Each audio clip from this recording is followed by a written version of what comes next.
Assalamualaikum warahmatullahi wabarakatuh. Perkenalkan, nama saya Tony Muhammad Prayoga. Saya mahasiswa Fakultas Hukum Universitas Surya Kencana Cianjur dari kelas non reguler semester 3. Di sini saya akan menyampaikan materi hukum pidana lanjutan yang disampaikan oleh Ibu Profesor Dr. Hajah Heni Nuraini SHMH dan Bapak Wakil Asisten Dosen Bapak Dr. Muhammad Randi Aridayani SHMH. Review pertemuan kedua hukum pidana lanjutan kali ini menyampaikan tentang lanjutan dari kemarin, yaitu bab 1 tentang percobaan bagian kedua atau booking atau etem.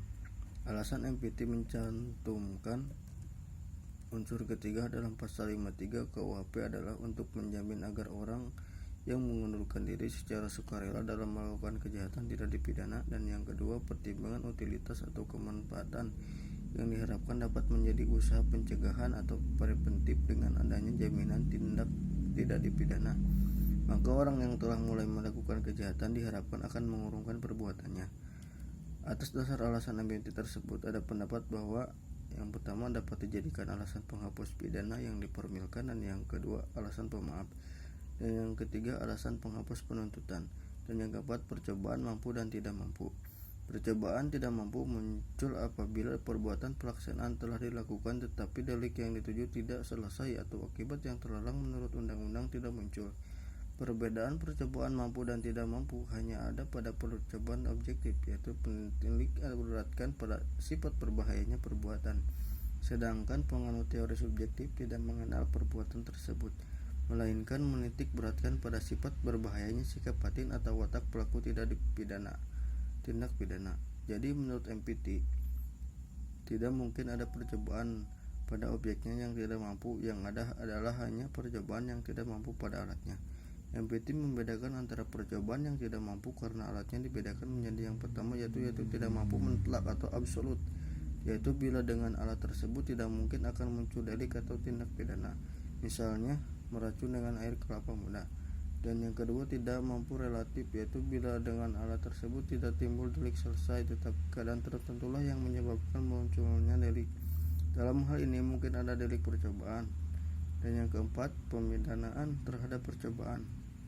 Percobaan terhadap kejahatan diatur dalam pasal 53 ayat 2 KUHP, yaitu maksimum pidana yang dijatuhkan dikurangi sepertiganya.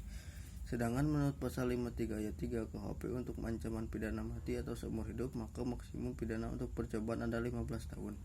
Adapun percobaan terhadap pelanggaran menurut pasal 54 tidak dipidana.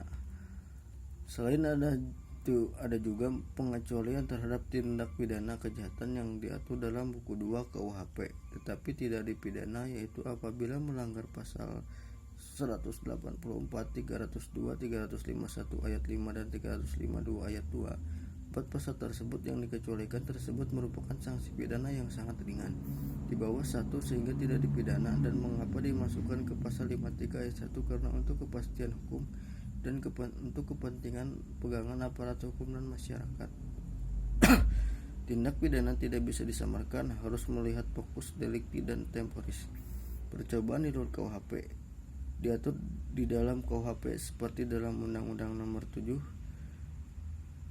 DRT / 1955 tentang tindak pidana ekonomi, Undang-Undang Nomor 35 2009 tentang narkotika, Undang-Undang Tindak Pidana Korupsi dan lain-lainnya. Terhadap beberapa tindak pidana di luar KUHP ini sesuai diserahkan kepada pengatur undang-undang tersebut sesuai dengan pasal 103 KUHP, tetapi pada umumnya tindak pidana di luar KUHP atau khusus tidak berlaku, tidak mengenal percobaan, melainkan dianggap perbuatan tersebut selesai.